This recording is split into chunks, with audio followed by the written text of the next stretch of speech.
Welcome back. I'm Kim Bailey, she's Fulyana Osborne, and this is Inside Exec.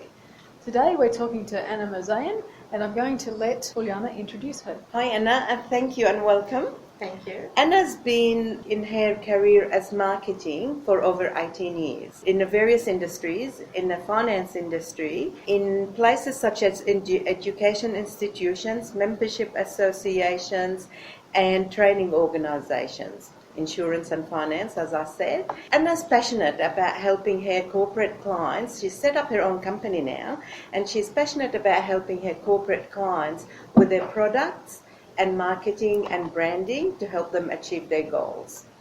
In addition to that, Anna's also passionate about helping individuals through Toastmasters to excel at being eloquent speakers. Anna does that for both individuals and individuals within a larger organisation as well. Well, Anna, that covers a fair range of topics for us to talk about today.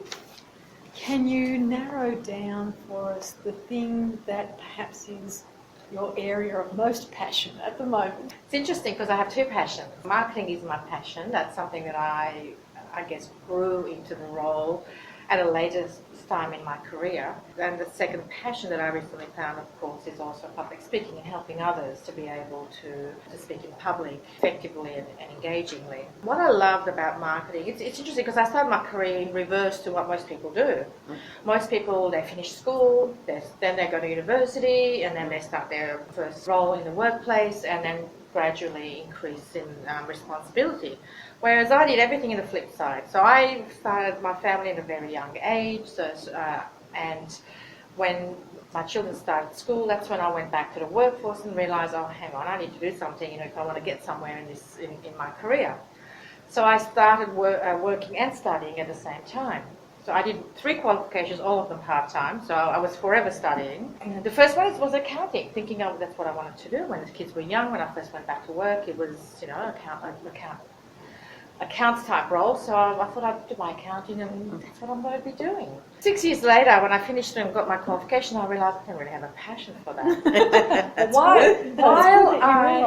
While I really enjoy the fact that I can understand financials and financial statements really helped me in my roles, that wasn't something that I wanted to do day in, day out.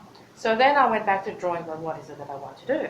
So I took a year out and went to full-time university, and during that time, it was interesting because the first year, obviously, you get a number of exemptions, but the first year you get exposed to a number of different areas. One of them was marketing, and I didn't know what marketing was about. I had no idea. But when I did my very first introductory subject, and I realised then that that's what I really wanted to do, and I found something that I really loved. And I continued and I finished my qualifications, and in the workplace as well. I was fortunate enough to be given the opportunity to start to move towards that.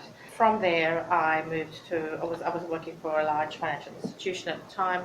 Then I moved into a smaller organisation where in a larger organisation, you've got niche areas that you work in. When I moved to a smaller organisation, of course, you've got the breadth of marketing. So whether it's branding or product marketing, advertising, whatever it might be, you've got the whole gamut. And that's when I started to develop, and that's what I loved. And from there, obviously, I progressed into other roles, into more senior roles. So yes, I did everything on the flip side. Looking back on it now, are you glad that it was that way? It's interesting when people ask me that. I don't know if there's a right or a wrong, but what I found doing them at an older age is you've got the maturity. And I think that's the key difference. You've got the maturity to study and to take it seriously. But also, when you're studying and you also might be working, you might just be doing admin roles. However, you've got that level of experience of working in an organisation, exactly, working with people, managing people. That, I think, gives you a head start, and because you've got that maturity, you move forward a lot more quicker than you would if you were starting straight from university at a younger age. And it always interests me, the number of people that we've talked to about moving across industries, not staying specifically with one product type or one industry. that every industry's got something to contribute. You've learned from all the industries you've been in. Absolutely. And cross-match them, use things from one industry in Yeah, another industry yeah. because you can see that it will work there. Absolutely, transferable skills. I mean, once you learn something, it's being able to adapt to the new industry. When it comes to it, really, it's understanding the product and the services that an organisation is producing and servicing. So once you understand that and you understand the market that they're serving, the rest, really, it's all just transferable skills. What you've learned in somewhere else, you're just applying here, but towards a different product, towards a different type of market. So do you also go through a process where you determine an ideal client for your product? When you say ideal client, from a marketing perspective, we look at different segments. So it might very well be what we call target audience, or it might be segments. So we might have a large market, but from that market, it's segmenting to the particular audiences for, it might be the same product. However, for each segment, it might be a different thing that is attractive to them. It's being able to identify that and talking to them at their level, at the language that will trigger their interest. And I think that's the key thing from when you're talking about a client. That's from a marketing perspective. But on a larger scale, one of the other things that I did in my previous role is we had large sponsorship of corporate clients as well. From that perspective, from the sponsorship perspective, the ideal client, I suppose, is the one that will find real value in what we have to offer and being able to come to us and we can package something for them where they will find valuable and get the ROI that they're looking for. They're coming to us because they want to be able to connect with their customers who are also our members, for example. So in terms of marketing, then, have you always started with a product, in inverted commas, to market? Or have you had to look at, this is a niche group that isn't serviced by the broader industry that I'm in, should a product be developed? Absolutely, I think we do both. You've got a product, but then you're always, whatever role you're in, you're always identifying the needs of the target. What's their pain point, I suppose? Identifying what their pain point is and developing products that would meet that, that would close that gap. In the last role, for example, one of the key things that I found was what was missing was a key differentiator for our members to be part of an association. What they really wanted was something that would make them stand apart from others. And so we needed to create something that would enable them to do that. And through a number of research, through negotiations, we were able to develop that. And that meant they felt proud to become a member of an association for that perspective.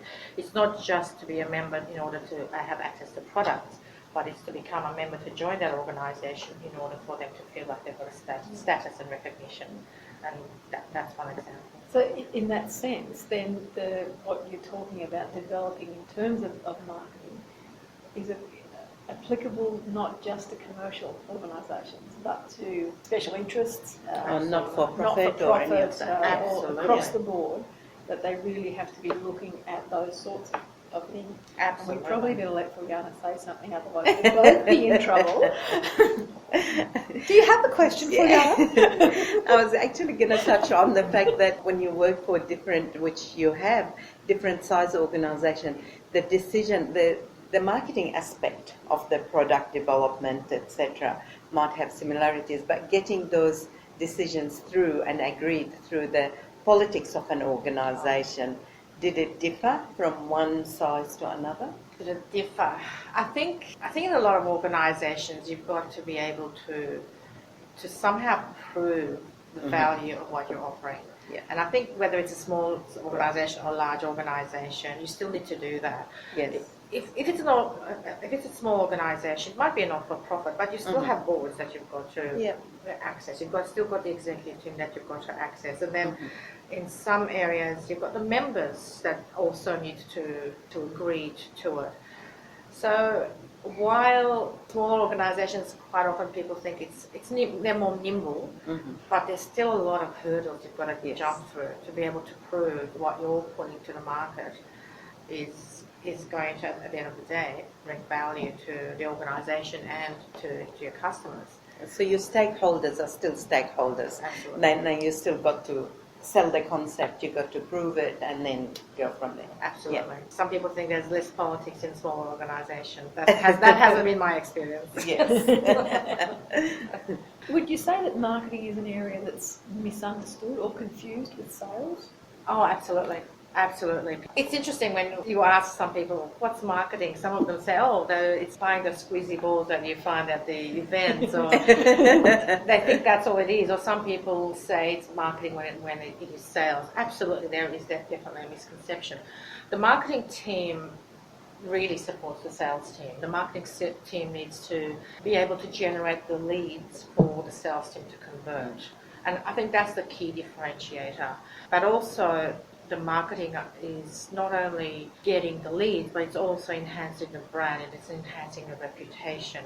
It's being able to identify your key targets and talk to them at their level.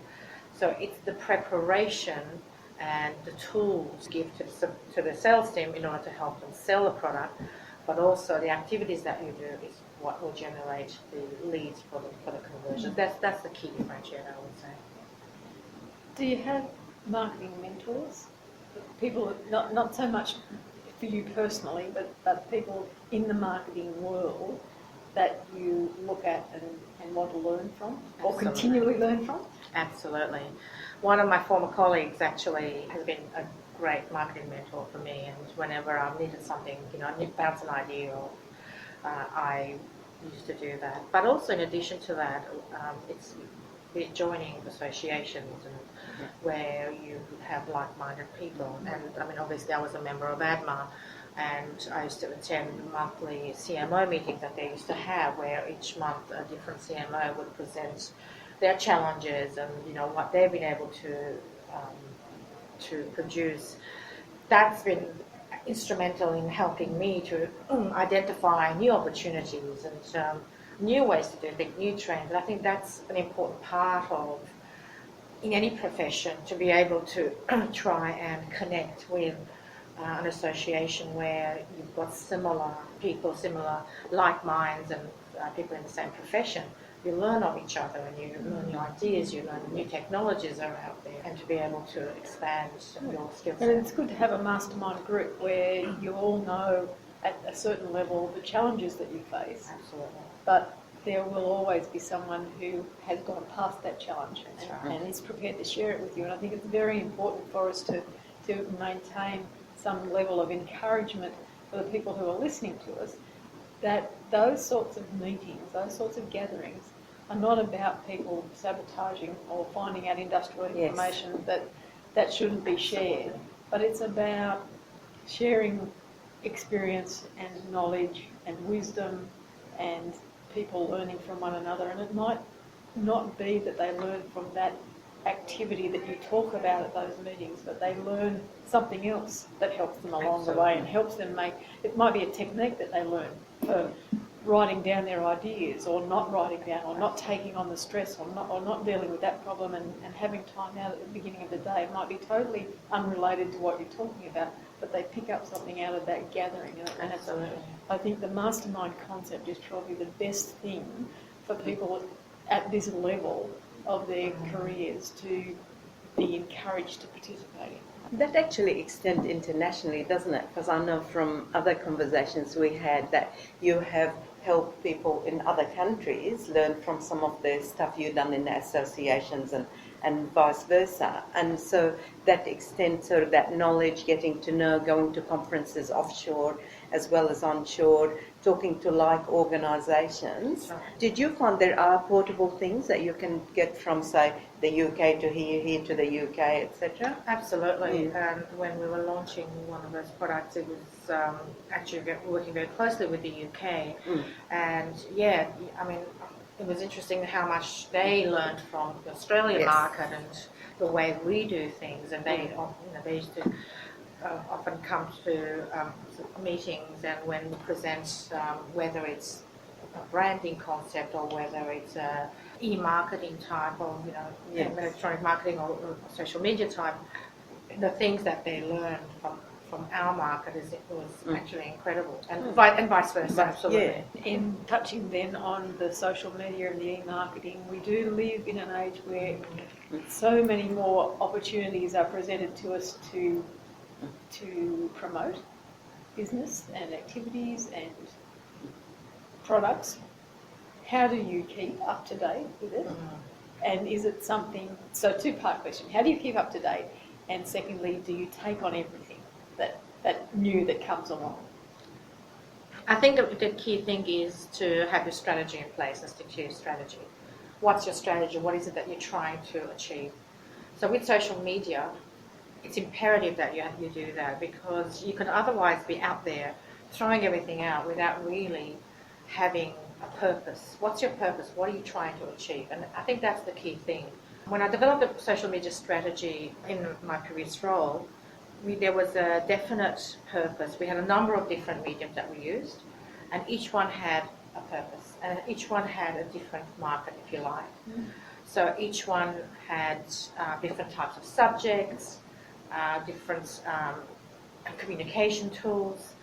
I think that's the most important thing, is before you even go out there, is what is it you want to achieve from this medium, and how are you going to do that? Because the last thing you want to do is bombard your audience, because a lot of organisations do that as well. It's just so much out there that you just get turned off. So what is it that's going to increase their interest? What sort of information will they find interesting, so that you can make sure it's in line with that, and you're not just constantly pushing out sales type information. Social media really is about information, helping others to be able to find things of interest from that organisation that they can look at, they can read about. That instinctively, that builds your brand, and they know, and importantly, it gives you a level of expertise. And so those individuals then obviously then will come to you when they are ready to look for a product in the market, because they know your level of expertise from the information that you've given them.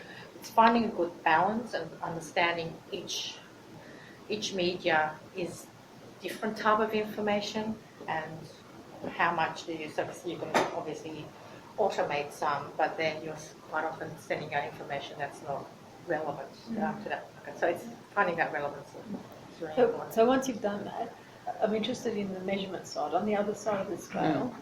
Or if we looked back at 10 years ago, it was easy for us to measure the results of a marketing campaign. It was very cut and dried. You know, we reached this many people, we had this many leads, we got this many sales, you know, for example. With the measurement tools that are based on different styles of marketing now, how hard is it to adjust to the different scale of results?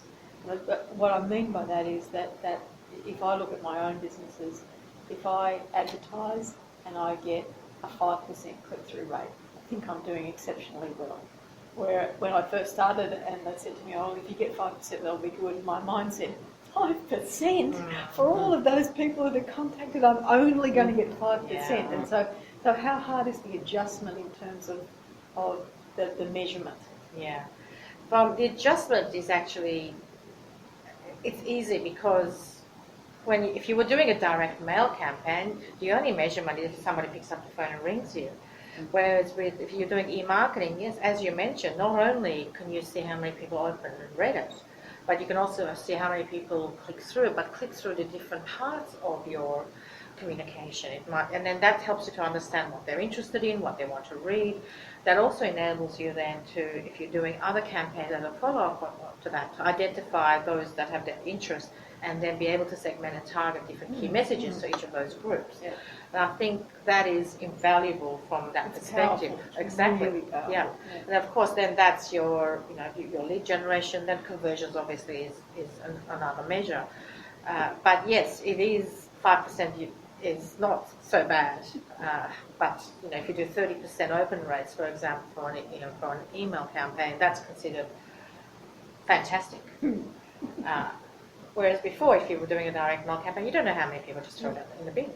Yeah. From an advertising campaign, advertisers estimate how many people are likely to see it, you don't really know how many actually saw it. And so I think that's the key thing with anything electronic. You know how many people are doing certain things. There's so many more Exactly. ways to measure. That's right. Yeah. And it's invaluable to be able to do that. Same with social media. You know how many followers, how many people read it, how many people forwarded, all those things, how many people liked it, etc. Those measurements are much easier. There's actually more tools available now than there was. So marketing can be far more fine-tuned and directed without needing the bombardment, which is great. But it also actually makes you work much faster too, because you've got all that information. Now you're in a position to react. So you're constantly saying, well, so many people only went this far in reading it, so I better change the beginning. And so you're testing it again. Exactly. So I guess the pressure, but also the excitement you work under in marketing has increased. Yes, it has. I think you're able to quickly turn things around much more quickly than you would, because there's no printing and posting. Yes. And you quickly track what your campaigns and how they measure what the results, and then be able to quickly turn around and go, okay, we need to make sure we can get the numbers that we want. Let's do a campaign for this group, targeting them, speaking to them in this way. That group. It's very, very quick turnaround, like you said. So your campaigns are much quicker than they used to be. But I think it's important to also remember different people consume things differently. Yes. So it's important to bear that in mind and to make sure that you're still covering the way people want to consume. So if it is print, you need to make sure that there is that as part of your overall campaign. So not everything is electronic, while more and more is now moving to electronic. So given that we have the opportunity to gather so much more data now about a client group, does that give you a better source of information? Is there more information out there than you can actually use in terms of client groups? Generally. Generally, you've got to have systems to support it, and I think that's the key thing. I mean, CRM systems that support all that information. Otherwise, it's really, you've got that information. What are you going to do with it? You're not working with one or two clients or potential customers. You're working with thousands, and so you need to have systems. So that's when marketing automation is really something relatively new, which is something that helps with that. And it's being able to identify certain actions of individuals. And being able to then put them in, I guess, different baskets and being able to communicate to them at the right time. That's something that supports big groups of people. It's the lead generation, really.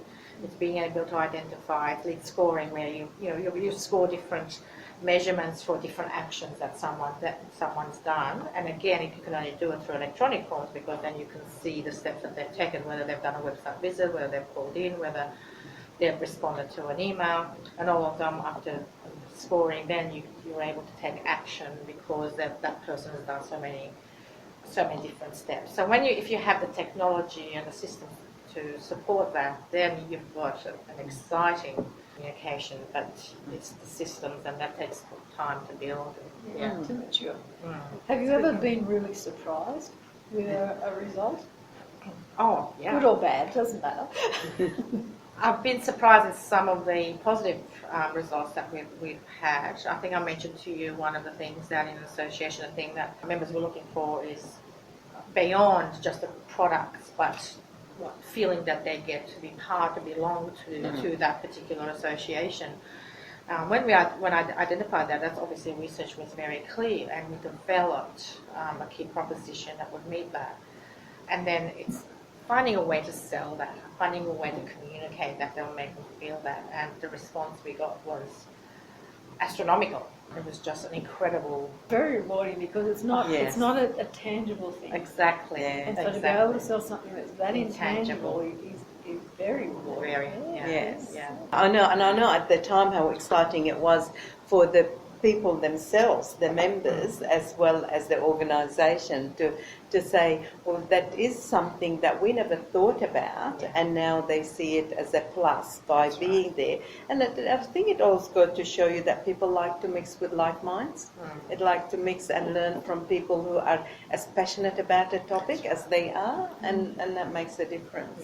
Just looking to the future, what do you see as, first of all, your area of biggest concern in marketing as an industry, not anything too specific? Yeah, I think it's a real crowded market. Okay. Trying to get cut through. There's so much, as you know, Too much noise? so much noise out there. They're bombarding you from left, right, and centre. You know, the number of things that come through your emails, Facebook, social media, from all angles. It's being able to continually cut through that. And as new technologies come, great, you're the first one, you start to do them, but everybody joins in, and again, it becomes a crowded market. I think it's constantly trying to be able to find ways to get through that crowd. I think, that noise. And what do you look forward to as the greatest innovation in marketing? What can you see or hope to see coming down the pipeline that will make a big impact in marketing? Good question. Well, automation is already in, but that's one of the things that I know that I'm finding now really excited about because of what that does. I think a lot of organisations are catching on to this. It enables to identify one-on-one customers. It enables to identify that this customer rang and asked us about that, and then they did this, and then they did that. So instead of doing a mass marketing campaign, you're actually talking to the individual at the right time. I think that's one way to get over that noise. And when you know that person is ready, you're talking one-on-one to them. That's probably one way. While it's something now in the market, but still something new. And because of that, you must have a better stick rate that people will stay with you for longer because they feel like you're the one that understands them. You know me, you like me, you understand me, I trust you. That's right. End of story. That's right. And you're not constantly selling to them, but you're talking to them. I think that's some of the things. It's just to be able to talk to them without constantly selling, and then they build that level of trust. Because you're talking to them about what they want, not what you want. That seems like a good place to take a short break. So let's leave it there in our discussion of marketing, and we'll come back next time and talk about public speaking and presentation skills. I'm Kim Bailey, she's Fulyana Osborne. We've been talking with Anna Mirzayan, and this is Inside Exec.